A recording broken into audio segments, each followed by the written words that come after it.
Welcome to The Explainer.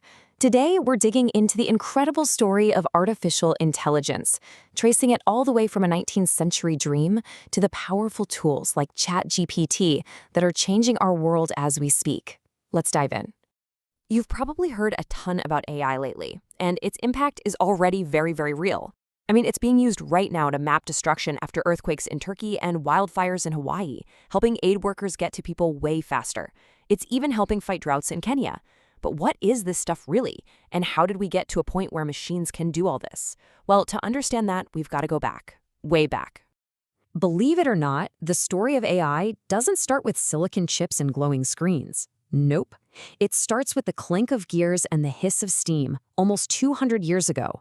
It begins with a few brilliant minds who dared to dream of machines that could actually think. So let's meet our first visionary, Charles Babbage. He was this brilliant English inventor who first designed something called the difference engine to automatically calculate math tables. But then he dreamed up something even bigger, the analytical engine.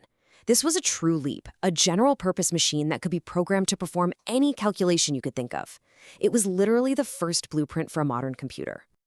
But Babbage wasn't working in a vacuum. He had a key collaborator, someone with a pretty fascinating background. Ada Lovelace, a gifted mathematician, and, the daughter of the famous poet Lord Byron. And here's the thing about Lovelace, she saw a potential in Babbage's engine that maybe even he hadn't fully grasped. She realized it wasn't just a number cruncher. It could manipulate any kind of symbol, whether it was musical notes or words. In her notes, she wrote what we now consider the world's very first computer program. Her vision was so far ahead of its time that her work was basically forgotten for 100 years. Just incredible. All right, so the dream was born. But the path from Lovelace's vision to the AI we have today?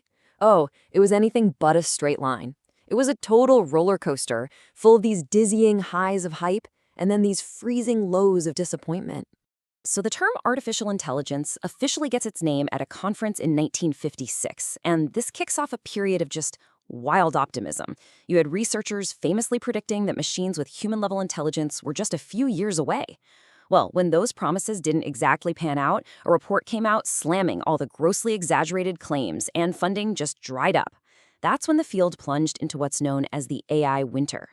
It took a key technical breakthrough in 1986 to start a thaw, but the real boom didn't hit until 2012, when our computers finally got powerful enough to make the theories work.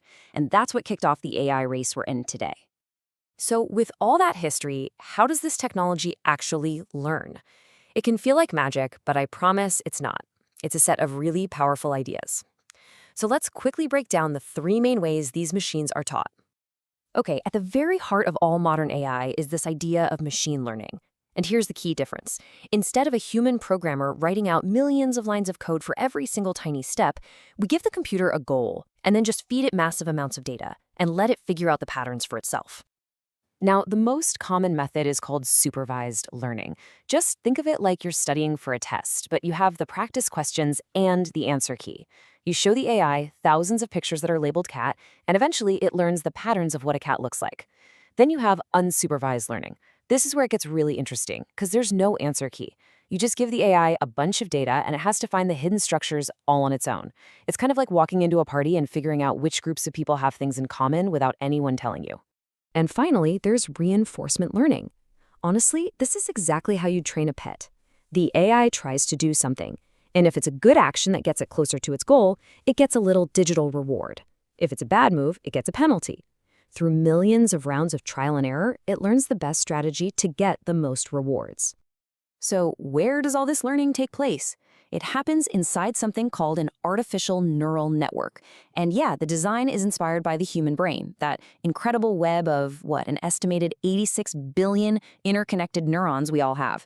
Now, the artificial versions are way simpler, but they're built on that same basic idea of learning from patterns. The secret sauce that makes these networks so good at learning is a process called backpropagation. Sounds technical, but the idea is actually pretty simple. First, the network makes a guess. Say it sees a picture of a dog and guesses cat. Then it checks how wrong that guess was. And here's the cool part. It sends that error signal backward through all its layers. Each layer basically tells the one before it, hey, you were a little off. Adjust yourself this much. This process makes millions of tiny tweaks to its connections, so it can make a better guess next time. Now, just repeat that process billions of times and you get a very smart network. Okay, so you take that learning process, you combine it with unbelievable amounts of data and some of the most powerful computers ever built, and, well, that brings us to right now, the AI revolution that we are all living through. The big bang moment for modern AI, you can really point to the year 2012. A neural network called AlexNet entered a major image recognition competition and just completely shattered all the records. It proved that these deep networks could see with incredible accuracy. And that success, right there, is what immediately kicked off the high-stakes arms race for AI talent among all the big tech companies. And the results of that race? It's today's foundational models, like the one that powers ChatGPT.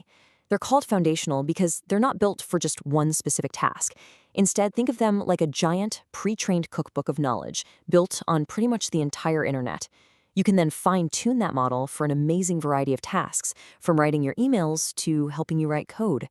So, what is ChatGPT actually doing when it gives you those amazingly human-like answers? Is it thinking? Well, not in the way we do. At its absolute core, it's a master of statistics. It's performing one deceptively simple task over and over again. It's predicting the next most likely word in a sentence based on all the text it's ever seen. But that also means we have to handle them with some serious caution. Because they're just predicting words, they have no concept of true or false. They can hallucinate, which is just a nice way of saying they can confidently make stuff up. A lawyer actually learned this the hard way when he submitted a legal brief to a court that was filled with completely fake cases that ChatGPT had just invented. It's a powerful reminder. These are statistical tools, not oracles of truth. Human oversight is still absolutely essential. So from Babbage's mechanical dream to today's global neural networks, AI is no longer science fiction. It's here. It's a powerful tool that, honestly, we're all just beginning to understand. It's a technology that reflects our data, our ingenuity, and our biases, posing a really profound question for all of us about the future we want to build. The answer to that question won't depend on the machines. It'll depend on us,